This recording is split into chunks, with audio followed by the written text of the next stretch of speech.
Assalamualaikum warahmatullahi wabarakatuh. Perkenalkan, nama saya Fitria Novianti, NIM 204105010055.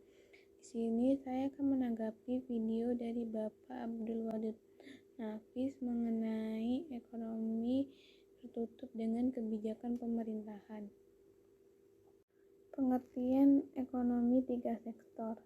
Ekonomi tiga sektor adalah perekonomian yang meliputi kegiatan dalam sektor perusahaan, rumah tangga, dan pemerintahan. Dengan demikian, dalam menganalisis perekonomian tiga sektor, pada hakikatnya akan diperhatikan peranan dan pengaruh pemerintah atas kegiatan dalam suatu perekonomian. Perekonomian tiga sektor adalah perekonomian terdiri dari tiga pelaku ekonomi, yaitu rumah tangga, perusahaan, dan pemerintah. Dibandingkan perekonomian dua sektor, pada perekonomian tiga sektor mencoba menambahkan sektor pemerintah dalam analisis ekonominya. Perekonomian tiga sektor menggambarkan kondisi perekonomian dalam negeri atau dalam satu negara dengan penambahan satu sektor baru dalam analisis ini. Tentunya terdapat peran pemerintah dalam perekonomian. Perekonomian tiga sektor pada hakikatnya juga mencoba melihat bagaimana peran pemerintah di dalam perekonomian. Apa yang tadinya dipelajari pada perekonomian dua sektor menjadi berubah tak kala ada campur tangan pemerintah, termasuk pada sektor rumah tangga dan perusahaan akan terpengaruh juga akibat keberadaan sektor rumah tangga. Perlu diketahui juga bahwa perekonomian tiga sektor juga disebut sebagai perekonomian tertutup. Hal ini dikarenakan asumsi perekonomian tidak berinteraksi dengan dunia internasional.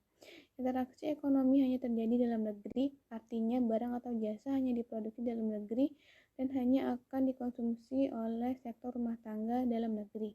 Tidak ada kegiatan ekspor maupun impor sehingga tidak ada interaksi dengan pihak luar. Siklus perekonomian tiga sektor. Pada gambar siklus perekonomian tiga sektor, sekilas tidak jauh berbeda dari gambar perekonomian dua sektor. Perbedaan perekonomian dua sektor dan tiga sektor adalah adanya sektor ketiga, yaitu pemerintah. Keberadaan pemerintah ini tentunya mempengaruhi interaksi antara pelaku ekonomi yang ada di dalamnya. Pada perekonomian tiga sektor, sebenarnya interaksi antara sektor rumah tangga dan perusahaan sebagaimana ditunjukkan oleh garis nomor 1 dan 2 tidak jauh berbeda dengan penambahan interaksi pelaku ekonomi dua sektor. Rumah tangga tetap menjadi konsumen bagi perusahaan sehingga rumah tangga membeli barang dan jasa dari perusahaan. Hal ini menyebabkan aliran pendapatan dari sektor rumah tangga ke sektor perusahaan. Keberadaan peran pemerintah dalam perekonomian tiga sektor menjadikan interaksi antara pelaku ekonomi menjadi lebih banyak. Setidaknya ada 4 garis arah interaksi antara pelaku ekonomi yang terjadi hanya dengan perusahaan sektor pemerintah. Perhatikan gambar siklus perekonomian 3 di atas. Pada garis 4 dan 5 menunjukkan pendapatan pemerintah, sedangkan aktivitas yang ditunjukkan garis 3 dan 6 merupakan pengeluaran pemerintah. Pendapatan pemerintah berasal dari pajak. Garis nomor 4 menunjukkan aliran pendapatan dari sektor rumah tangga kepada sektor pemerintah. Hal ini merupakan pajak yang dibayarkan oleh rumah tangga, sehingga pada garis nomor 5 juga terjadi aliran pendapatan dari sektor perusahaan kepada sektor pemerintah. Hal ini berasal dari pajak yang dibayarkan oleh perusahaan. Pengeluaran pemerintah yang diperuntukkan bagi rumah tangga terlihat pada garis nomor 3. Interaksi sektor pemerintah dengan sektor rumah tangga sebagaimana ditampilkan garis nomor 3 dapat merupakan pembayaran atas faktor produksi atau subsidi untuk penyelenggaraan sehingga pemerintah harus membayar gaji atau upah tenaga kerja. Pemerintah juga kadang melakukan pinjaman dana kepada sektor rumah tangga, misalkan dalam surat hutang pemerintah, sehingga ada bunga yang harus dibayarkan pemerintah pada sektor rumah tangga. Pengeluaran pemerintah kepada sektor rumah tangga dapat juga berupa transfer atau subsidi, seperti contohnya bantuan langsung tunai. Pengeluaran pemerintah kepada sektor perusahaan ditunjukkan pada garis nomor 6. Hal ini dapat terjadi karena pemerintah membutuhkan barang atau jasa yang disediakan oleh sektor perusahaan. Dalam menjalankan pemerintah sehari-hari, misalnya membutuhkan kertas, printer, tinta, dan lainnya. Kebutuhan-kebutuhan akan barang-barang tersebut tidak mungkin disediakan sendiri oleh pemerintah. sektor perusahaan yang memproduksi barang-barang tersebut, sehingga pemerintah harus membeli barang-barang tersebut. Campur tangan pemerintah dalam perekonomian menimbulkan dua perubahan penting dalam proses penentuan keseimbangan pendapatan nasional, yaitu yang pertama, pemungutan pajak yang dilakukan pemerintah akan mengurangi pengeluaran agregat melalui pengurangan atas konsumsi rumah tangga. Yang kedua, pajak memungkinkan pemerintah melakukan perbelanjaan dan ini akan menaikkan perbelanjaan agregat. Kedua, aliran pengeluaran atau pendapatan ini akan mengubah pada aliran pendapatan dalam perekonomian. Dalam ekonomi, tiga sektor belum terdapat kegiatan mengekspor dan impor. Oleh sebab itu, ekonomi tiga sektor ini dinamakan juga ekonomi tertutup. Aliran baru dalam sirkulasi pendapatan. Campur tangan pemerintah dalam perekonomian akan menimbulkan tiga jenis aliran baru dalam sirkulasi aliran pendapatan. Yang pertama, pembiayaan pajak oleh rumah tangga dan perusahaan kepada pemerintah. Pembayaran pajak tersebut menimbulkan pendapatan kepada pihak pemerintah yang merupakan sumber pendapatan pemerintah yang utama. Yang kedua, pengeluaran dari sektor pemerintah ke sektor perusahaan. Aliran ini menggambarkan nilai pengeluaran pemerintah atas barang-barang dan jasa yang dikeluarkan lalu diproduksi oleh sektor perusahaan. Yang ketiga, aliran pendapatan dari sektor pemerintah ke sektor rumah tangga. Aliran itu timbul sebagai akibat dari pembayaran ke atas konsumsi faktor-faktor produksi yang dimiliki sektor rumah tangga dan perusahaan. Kegunaan pendapatan rumah tangga.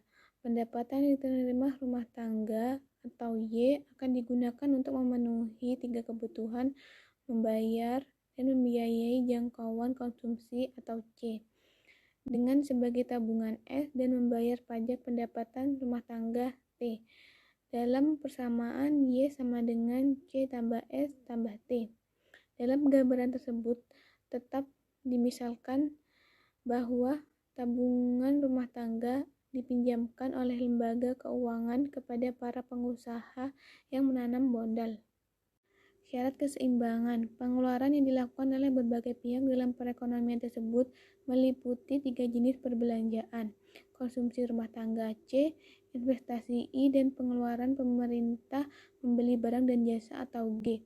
Dengan demikian, keadaan yang menciptakan keseimbangan dalam perekonomian tiga sektor adalah penawaran agregat dikurangi pengeluaran agregat Y atau AE, atau dengan persamaan Y sama dengan C tambah I tambah G.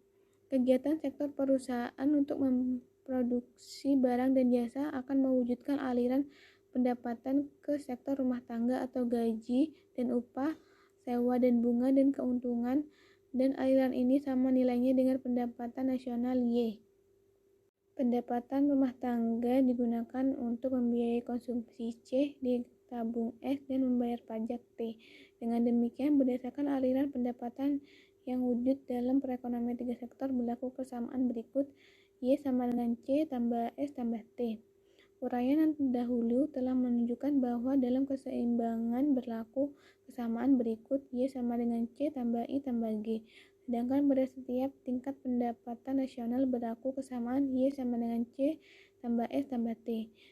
Dengan demikian, keseimbangan pendapatan nasional berlaku kesamaan, yaitu C tambah I tambah G sama dengan C tambah S tambah T. Apabila C dikurangi dari setiap rumus, maka I tambah G sama dengan S tambah T. Jenis-jenis pajak. Yang pertama, pajak langsung. Jenis pungutan pemerintah yang secara langsung dikumpulkan oleh pihak yang wajib membayar pajak. Setiap individu yang bekerja dari perusahaan yang menjalankan kegiatan dan memperoleh keuntungan wajib membayar pajak. Pajak yang dipungut dan dikenakan ke atas pendapatan mereka dinamakan pajak langsung, yaitu pajak yang secara langsung dipungut dan orang yang berkewajiban untuk membayar pajak.